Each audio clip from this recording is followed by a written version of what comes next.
Hey, what's going on, guys? It's Brandon. I'm just left the gym. I'm just running around. A couple of things. Only have a couple minutes to talk, but I wanted to jump right into it and get my thoughts on the new Tudor Pelagos 39 millimeters.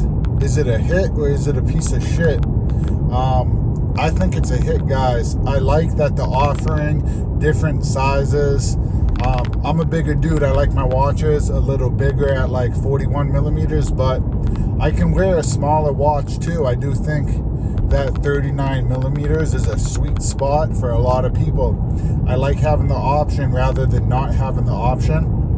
And I think a lot of people are going to like this watch. In Tudor's own words, this watch can go straight from the ocean to the nightclub. That's kind of what they showed in like the little advert for this watch. And I think, yeah, they said it well. This watch is definitely more of a one watch collection, more versatile at its smaller size than the larger Pelagos. You still have the really nice clasp on this watch. It's still titanium.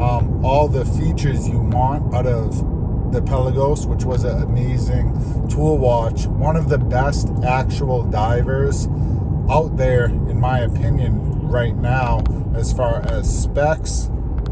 In titanium, so it's super light. This is smaller. I suppose it's going to be even lighter. I didn't check myself yet, but it's way more wearable at the same time.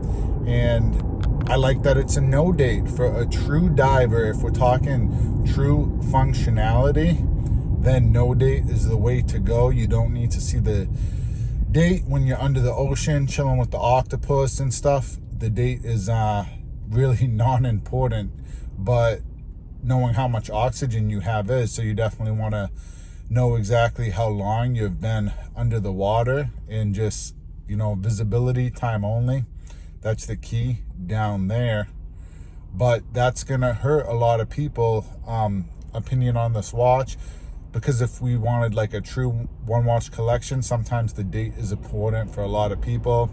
I never thought it would be for myself when I got my Oyster Perpetual, and I still love my Rolex Oyster Perpetual, but I do find myself looking for the date a lot of the time, and it's just not there. So I gotta take out my phone and check my phone, and I never realized how much I actually used that feature until I didn't have it. But with that said, I'm happy they didn't put the date, because like I said, I do like no date divers.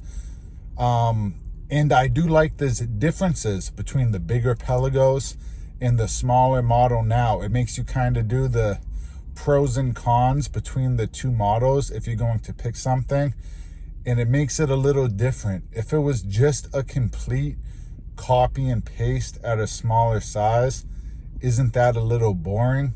If you want the date, go bigger. If you don't want the date, go a little smaller. There's differences to it, rather than, you know, that just a copy and paste, guys. So I'd like that.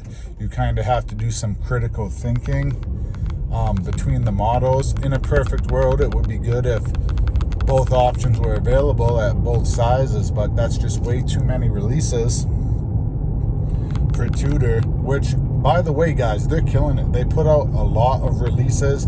They just came out with the Ranger. They have the Pelagos Fixed. You have the GMT Pro, the Black Bay Pro. They're just operating right now at such a high frequency, releasing so much stuff. The Black Bay Chronograph. I feel like they're releasing way more than most of their competition, and that's why there's been a big buzz around Tudor these last couple years. They've definitely grown in popularity, and you're seeing a lot of them in a lot of people's collection. I dare say that even some of them are getting harder to get at the AD. There's wait lists and stuff for some of these Tudor watches, which is a little crazy, following in Rolex's footsteps. But that's kind of my takes on the watch. I like it. I wouldn't mind adding either Pelagos in my collection. Right now, I would probably go with this newer one. It's a little bit smaller, and I like that it's the no date, but I could go either way. Let me know what you guys think about this watch. My opinion's good to get out there, but I really want to hear your guys' opinions as well, guys. So drop it in the comments. How do you like the sizing? How do you like the no date? Did Tudor nail this one, or is it a hunk of trash? Let me know, guys. Make sure to drop a like on the video, subscribe to the channel. I really appreciate it. Catch you guys on the next one.